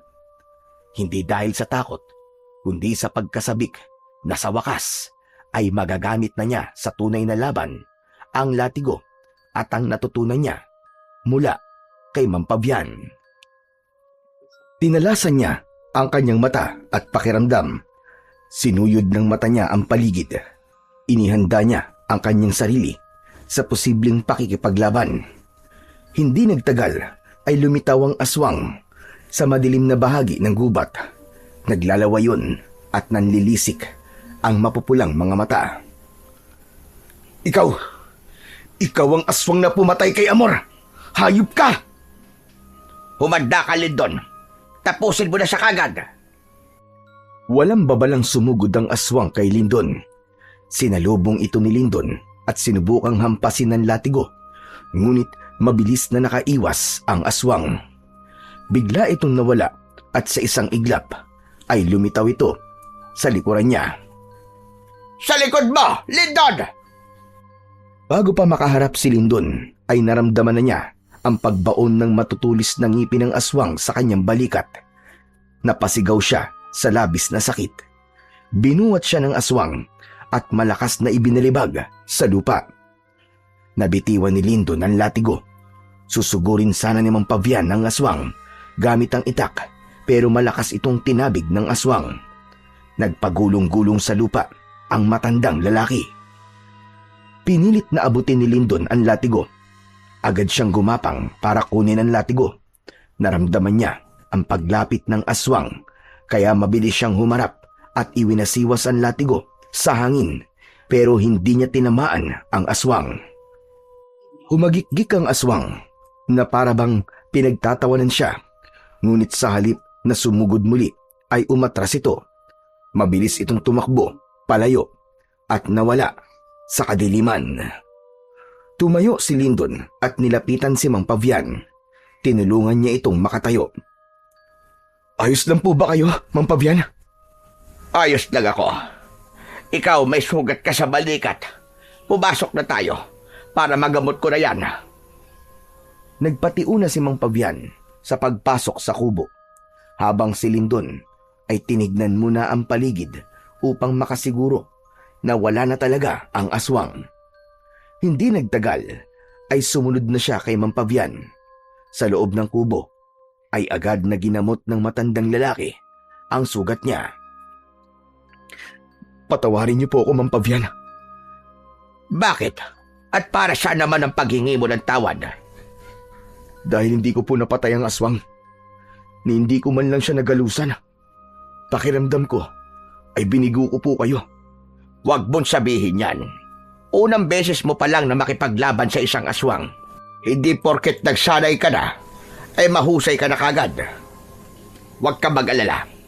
Marami pang pagkakataon upang makaharap mo siya. Sa aking palagay, ay tinignan lamang ng aswang ang kapasidad mo. Kung ganun, alam na po niya na hinahanap ko siya. Sa aking palagay ay oo. At alam na rin niya na dito ka nagtatago.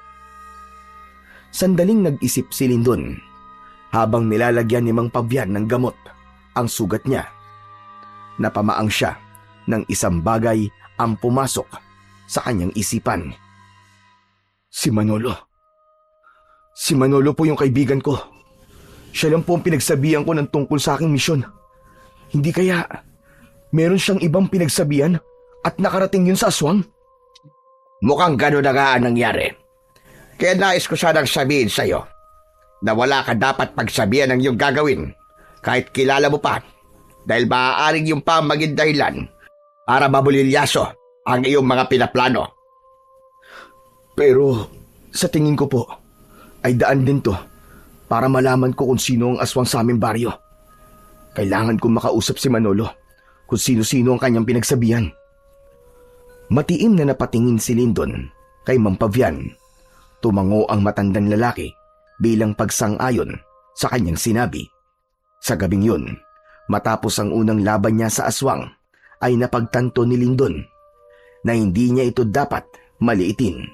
Kahit pa may sandata siyang epektibo sa pagpatay ng aswang, ay kailangan pa rin niyang maging maingat at matalino sa susunod nilang paghaharap. Nang sumunod na araw, pagsapit ng gabi, ay nagtungo si Lindon sa kanyang bahay. Dala niya ang latigo na gawa sa buto ng ahas, dahil hindi siya sigurado sa kung anong pwedeng mangyari. Wala pa si Manolo sa bahay, kaya pumasok na lamang siya sa bintana sa likod na hindi nakakandado. Nagtungo siya sa sala at naupo upang hintayin ang kanyang kaibigan na si Manolo. Hindi nagtagal ay bumukas na ang pinto. Nagulat si Manolo pagkakita kay Lindon. Agad itong pumasok at isinarado ang pinto. Pambihira, nakakagulat ka naman, pare. Akala ko magnanakaw ka eh. Hindi na ako magpapaligoy-ligoy pa, Manolo. Umamin ka nga sa akin. May pinagsabihan ka bang ibang tao na buhay pa ako At kung ano ang gagawin ko? Natigilan si Manolo. Pinagpawisan ito at bumakas sa mukha nito ang kaba. Meron akong pinagsabihan. Pero, isang tao lang. Sino? Sino ang taong yon, Manolo? Si Donato.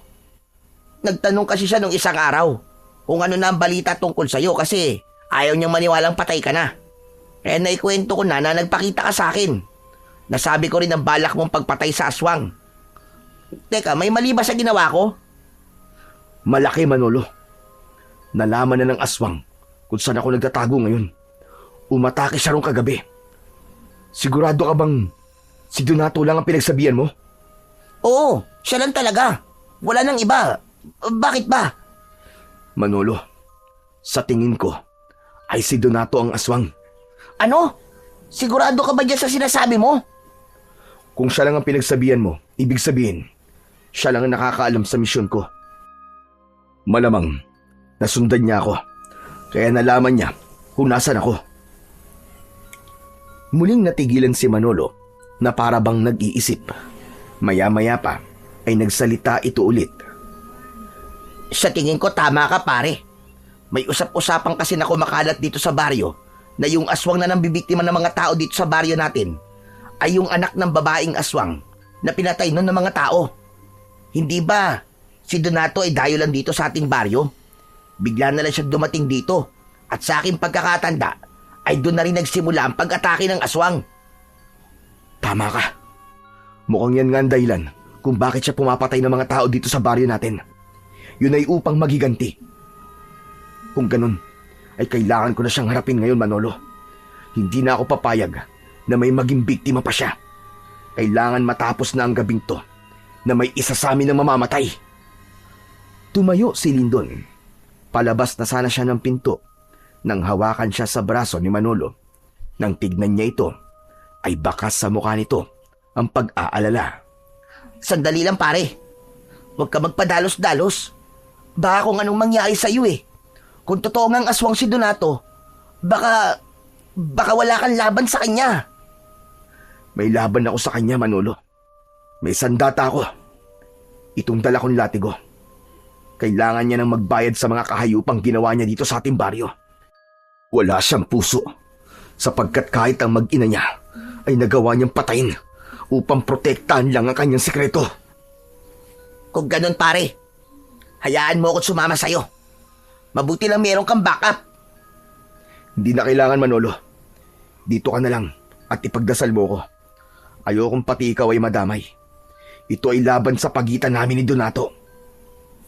Kung hindi na kita mapipilit na isama mo ako, ay susundin na lang kita. Basta, bumalik ka ng buhay dito, Lindon ha. Ayoko mawalan ng isang mabuting kaibigan. Isang tango lamang ang isinagot ni Lindon. Matapos yun, ay tuluyan na siyang lumabas at mag-isang naglakad patungo sa tirahan ni Donato. Inasahan na ni Lindon na malalaman niya sa gabing yun kung sino ang aswang. Ang hindi niya inaasahan ay si Donato pala yun. Hindi niya ito pinaghinalaan sapagkat alam niyang imposible na patayin nito si Amor at ang anak nito. Ngunit dahil sa sinabi ni Manolo at nang mapagdugtong-dugtong na nila ang mga nangyari, ay kumbinsido na siya na si Donato nga ang aswang. Makalipas ang ilang minuto, ay nasa harapan na si Lindon ng bahay ni Donato. Maigpit niyang hawak ang latigo. Nakasarado ang pinto ng bahay at patay na ang mga ilaw sa loob. Donato! Lumabas ka dyan! Harapin mo ako! Walang hiya ka, Donato! Lumabas ka! Paulit-ulit na sumigaw si Lindon. Maya-maya pa ay bumukas ang pinto at lumabas si Donato na nagulat nang makitang buhay si Lindon. Lindon? Papabuhay ka nga! Sabi ko na nga ba at hindi ka papatay eh. Nanghihinayang ka ba? Na hindi mo ako napatay? Teka, ano ba pinagsasasabi mo? Anong hindi kita pinatay? Tama ng pagmamaang-maangan mo, Donato. Alam ko ng sekreto mong hayop ka. Ikaw ang aswang dito sa aming baryo. Ikaw ang anak ng babaeng aswang na pinatay noon ng mga tao dito at bumalik ka rito para magiganti. Teka, kalokohan yan sinasabi mo, Lindon. Hindi ako aswang. Huwag kang magsalita ng ganyan at baka may makarinig pa sa'yo. Baka maniwala sila sa kasinungalingan lumalabas sa bibig mo. Mas mabuti na nga marinig ng lahat ng sinasabi ko para malaman nila kung ano ka talagang hayop ka. Napakawalang puso mo. Kahit asawa at anak mo pinatay mo. Bakit? Dahil nalaman ba ni Amor na isa kang aswang kaya mo siya pinatay? Umiim ang bagang ni Donato. Mariin nitong ikinuyom ang mga kamay, sabay duro kay Lindon. Huwag mong dinadamay dito, mag-ina ko, Lindon. Hindi mo alam kung ano ang pinagdadaanan ko sa araw-araw dahil sa pagpatay ng aswang na sinasabi mo. Kung alam mo lang, hinahanap ko rin ang aswang na yon para patayin. Gusto kong magiganti. Gusto kong bigyan ng hustisya ang pagkamatay ng mag-ina ko. Tama na. Tama na ang pagpapanggap mo. Hindi ako madadala sa drama mo. Sisiguraduhin ko na pagsisisihan mo ang lahat ng ginawa mo. Ipakita mo ng totoo mong anyo. Maging aswang ka na at maglaban na tayo hanggang kamatayan. Wala akong ipapakitang ibang anyo sa'yo, Lindon. Umalis ka na. Hindi ako aalis hanggat hindi kita napapatay.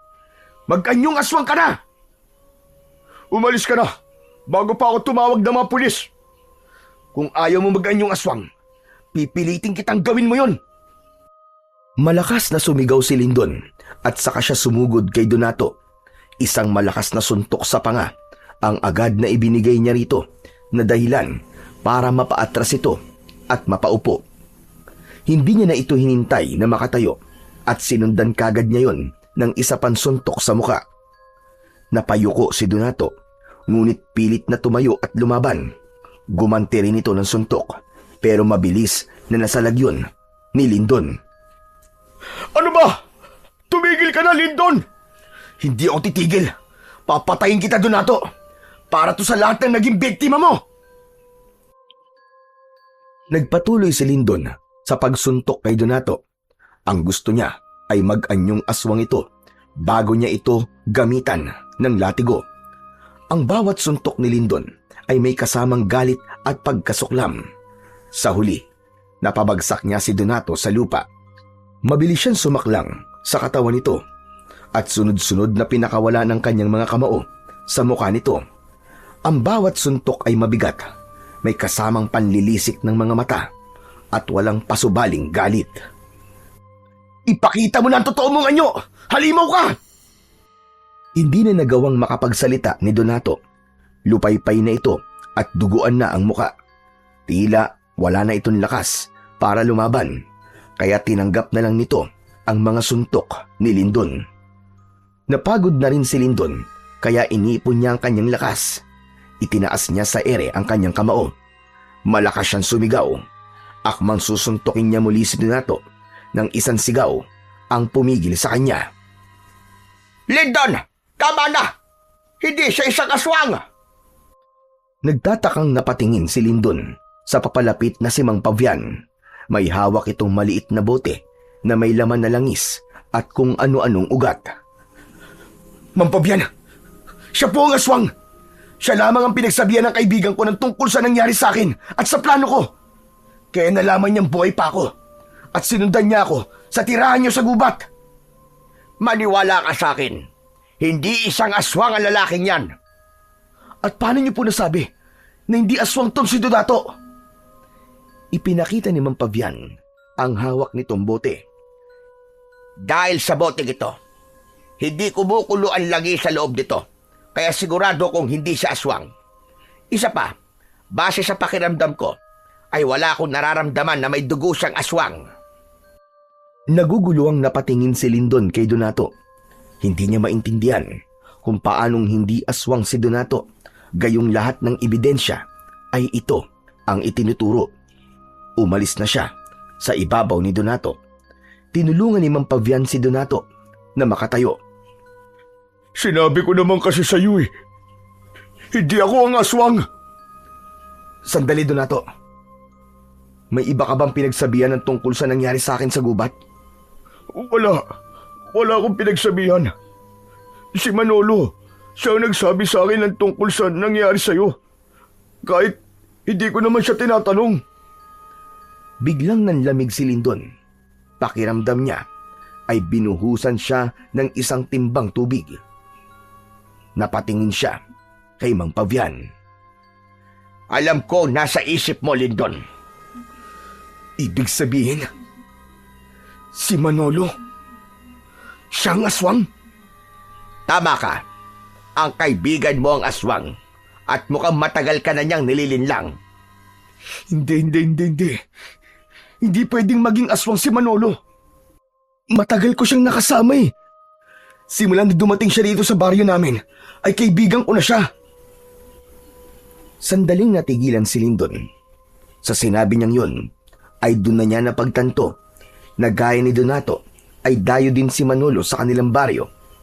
Doon na rin niya naisip na baka kaya tuwing kinakatok niya si Manolo sa kwarto nito ay hindi ito nagbubukas ng pinto ay dahil wala ito roon.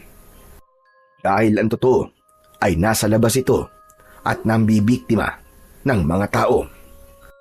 Labis na nasaktan si Lindon sa realisasyon na yon.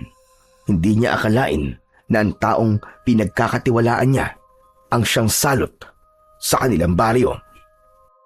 Kung si Manolo ang aswang, ay kailangan ko siyang patayin. Pinatay niya ang mag-ina ko. Walang hiya siya. Nga ba, Donato? Kaya mo akong patayin? Matapos kang bugbugin ng kaibigan ko, ay makakalaban ka pa ba? Napatingin silang lahat kay Manolo. Huminto ito sa paglalakad. Tumayo ito ilang dipaan layo sa kanila. Sa kabila ng katotohanang sumabog ng gabing yun, ay may maliit pa ring pag-asa si Lindon na hindi aswang ang kanyang kaibigan. Manolo, sabihin mong di totoo ang aming hinala na ikaw ang aswang. Talagang maniniwala ka sa kanila, Lindon? Matagal na tayo magkaibigan, di ba? Kung isa akong aswang, ay matagal ka ng patay dahil magkasama tayo sa iisang bubong. Huwag kang maniwala sa sinasabi niya, Lindon. Tignan mo lang sa aking bote. Kumulo ito simula nang dumating ang kaibigan mo. Ibig sabihin ay isa siyang aswang. Kasinungalingan niyan, tanda. At paano ang isang langis ay magsasabing aswang ang isang tao o hindi? Ang matandang yan, Lindon. Baka yan ang aswang. Tignan natin kung makakatanggi ka pa sa gagawin kong hayop ka. Walang babalang ibinato ni Mang Pavian ang maliit na bote na may lamang langis kay Manolo. Tumama yon sa noon ni Manolo at nabasag. Kumalat ang malapot na langis sa buong mukha nito. Anong ginawa mong matanda ka? Ang langis na yan ang magpapalitaw sa kung ano kan talaga. Napaatras si Lindon sa gulat habang kitang-kita niya ang marahas na pagbabago ng anyo ng kaibigan. Ang balat ni Manolo ay tila pinupunit mula sa loob. Nanlisik ang mga mata nito. Halos lumabas na ang ugat nito sa buong katawan. Lumitaw ang matutulis nitong ngipin. Humaba ang mga kuko. Lumabas ang dila nitong napakahaba at kulay itim habang umuungol sa sakit dahil sa langis. Habang patuloy na nag-aanyong aswang si Manolo, ay hindi pa rin makagalaw si Lindon. Umigat ang pakiramdam niya at hindi pa rin niya matanggap na ang aswang na kailangan niyang labanan ay walang iba kundi ang pinagkakatiwalaan niya at ang matalik niyang kaibigan na si Manolo. Matapos ang pagbabagong anyo ni Manolo, ay inunat nito ang katawan. Diretso itong tumingin kay Lindon at bahagyang ngumisi. Wala na akong magagawa kundi ang aminin ang totoo. Oo, ako nga ang aswang na matagal lang nananalasa sa baryong ito. Ginagawa ko to dahil pinatay niyo ang aking ina. Nangako ko sa kanya na ipaghihiganti ko siya at babalik ako sa lugar kung saan siya pinatay. Kung ganun, ikaw rin ang pumatay kay Amor? Tama ka, ako nga. Nahuli niya kasi akong nagbabagong anyo. Kaya bago pa siya makapagsalita, ay pinatahimik ko na siya. Pero nakialam ka, Lindon. Ang totoo ay wala akong balak na patayin ka dahil itinuring kitang kaibigan. Pero mas mahalaga pa rin sa akin ang pagiganti.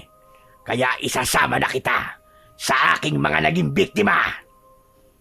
Hayop ka, Manolo! Hayop ka! Pinatay mo ang mag-ina ko! Ako ang papatay sa'yo! Susugod sana si Donato kay Manolo, ngunit mabilis itong pinigilan ni Mang Pavian. Tumigil ka! Huwag kang magtapang-tapangan. Hindi mo kaya ang aswang na yan. Hayaan mo si Lindon ang tumapos sa kanya. Lindon, patayin mo na ang aswang na yan. Huwag mong isipin na kaibigan mo siya. Isipin mo mga inosenteng taong pinaslang niya. Umiim ang bagang ni Lindon habang mas sumigpit ang pagkakahawak niya sa latigo na gawa sa buto ng ahas. Inisip niya si Amor at ang anak nito. Inisip din niya ang napakaraming bangkay na natatagpuan sa kanilang baryo tuwing umaga. Ngunit sa kabila ng lahat ng yun, ay nakikita niya pa rin si Manolo bilang kaibigan kahit nasaan yung aswang ito. Biglang umatake si Manolo kina Lindon. Agad na iniharang ni Lindon ang kanyang sarili upang salubungin ang aswang. Sinabi ng utak niya na hampasin niya ito pero pinigilan siya ng kanyang puso. Walang pagdadalawang isip na sinubukan ni Manolo na kalmutin si Lindon, ngunit agad siyang nakaiwas. Manolo! Hindi kita kayang saktan! Magkaibigan tayo! Lumaban ka, Lindon. Ayoko manalo sa'yo dahil lang nagpaubaya ka. Muling umatake si Manolo habang si Lindon ay panay pa rin ng iwas. Mabilis ang bawat galaw ni Manolo. Para itong mabangis na hayop na gutom at wala ng bakas ng pagkakaibigan sa mga mata nitong nanlilisik. Hindi kayang kalimutan ni Lindon na kaibigan niya si Manolo. Ito ang palaging karamay niya sa kanyang problema. Ang unang tumatawa sa mga biro niya at ang naging sandalan niya sa mga panahon na nawawala na siya ng pag-asa. Ngunit hindi niya rin kayang itanggi na ito ang nagdulot ng takot at kamatayan sa kanilang baryo. Tumalon si Manolo sa ere, sabay sugod kay Lindon. Bumaon ng mga kuko nito sa kanyang balikat. Pinunit ng matutulis nitong kuko ang kanyang laman. Napaurong siya at napasigaw sa sakit. Namilog ang mata niya at biglang sumiklab ang galit sa kanyang dibdib. Nawala ang lahat ng pag-aalinlangan niya. Napagtanto niya na kung hindi niya tatapusin si Manolo, ay siya ang papatayin nito. Siguro nga, ay hindi na may babalik ang ating pagkakaibigan. Patawarin mo ako, Manolo. Pero isinumpa ko na kung sino man ang aswang, ay papatayin ko. Isang iglap ay sumugod si Lindon kay Manolo. Pinakawalan niya ang latigo. Ang unang hampas ay naiwasan ng aswang. Ngunit ang pangalawa ay tumama sa kaliwang braso ni Manolo at nag-iwan ng isang malalim na sugat. Umatras si Manolo habang sumisigaw. Mabilis ang mga sumunod na galaw ni Lindon. Umatake siya ng walang pag-aatubili. Ang bawat paghampas niya ng latigo ay may kasamang pagnanais ng katarungan sa lahat ng naging biktima ni Manolo. At nang sandaling yun, ay hindi na lang siya lumalaban para sa katarungan, kundi sa alaala ng pagkakaibigang pinatay ng kasinungalingan. Nang naging sunod-sunod na ang pagtama ng latigo kay Manolo, ay naging mabagal na ang paggalaw nito hanggang sa pinintirya ni Lindon ang leeg nito. Pinaikot muna niya sa ere ang latigo bago yun inihampas sa leeg ni Manolo. Mabilis na pumulupot ang latigo sa leeg nito. Labis na nagulat si Manolo at hindi na nito nagawang makagalaw. Paalam. Paalam, Manolo. Maraming salamat sa pagkakaibigan. Inila ni Lindon ng buong lakas ang latigo. Gumuhit ang matutulis na gilid ng buto ng ahas at nagawa nung bumaon hanggang sa buto ni Manolo. Nang tuluyang mahila ni Lindon ang latigo, ay lumipad ang pugot na ulo ni Manolo at bumagsak yon sa lupa. Kasunod noon ay ang pagbagsak ng katawan nito. Hindi napigilan ni Lyndon ang mapaiyak. Masakit para sa kanya na patayin si Manolo, ngunit alam niya na yun ang nararapat. Matapos ang lahat ay lumapit sa kanya sina Mang Pavian at Donato. Tapos na. Tapos na, Lyndon. Nagtagumpay ka. Tinuldukan mo na ang ilang taong sumpa na meron ng inyong baryo. Maraming salamat, Lyndon. Ngayong wala na si Manolo, ay sigurado na ako na nakamit na ng aking mag-ina ang nararapat na hustisya para sa kanila. Pero, pinatay ko ang kaibigan ko. Sadyang ganyan ang buhay. May mga bagay kang kailangang gawin para sa ikabubuti ng mas nakakarami. Kahit ang bagay na yon, ang dudurog sa'yo. Hinayaan lang si Lyndon ni Mang Pavian at Donato na ilabas ang kanyang mga luwa. Halos hindi niya matignan ang katawan ni Manolo. Tila nakisabay pa ang panahon sa kanyang pagluluksa dahil biglang bumuhos ang malakas na ulan. Tumingala si Lyndon at isang malakas na sigaw ang kanyang pinakawalan habang hinuhugasan ng ulan ang luwa sa kanyang mga mata. Makalipas ang ilang araw ay nakabalik na si Lyndon sa kanyang bahay. Nanibago siya sapagkat hindi siya sanay na mag-isa siya roon. Mabilis ding kumalat sa baryo nila ang pagiging aswang ni Manolo at ang pagkakapas lang dito ni Lyndon.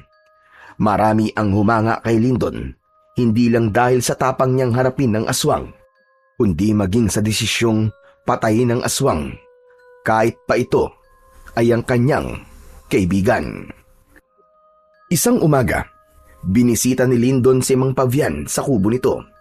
Nagdala siya ng grocery para rito at mga mangga at langka na ipinadala naman ni Donato. Maraming salamat sa mga dala mo, Lyndon.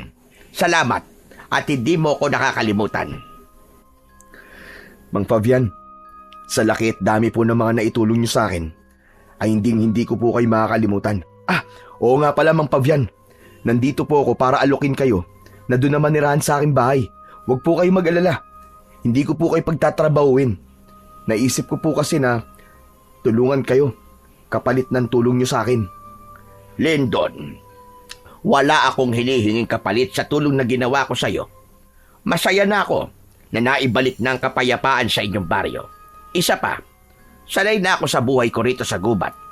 Pasensya na kung tatanggihan ko ang iyong alok. Pero ako sana may papakiusap sa'yo. Ano po yun, Mang Pavian? Tumayo si Mang Pavian at kinuha nito ang latigong gawa sa buto ng ahas.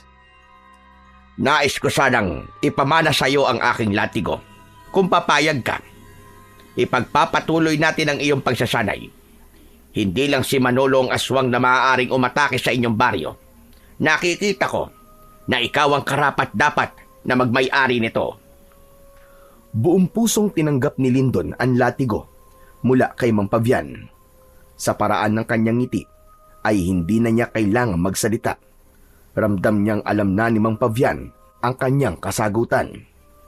Ipinangako ni Lyndon sa kanyang sarili na simula sa araw na yun ay paghuhusayan pa niya ang kanyang kaalaman sa pakikipaglaban.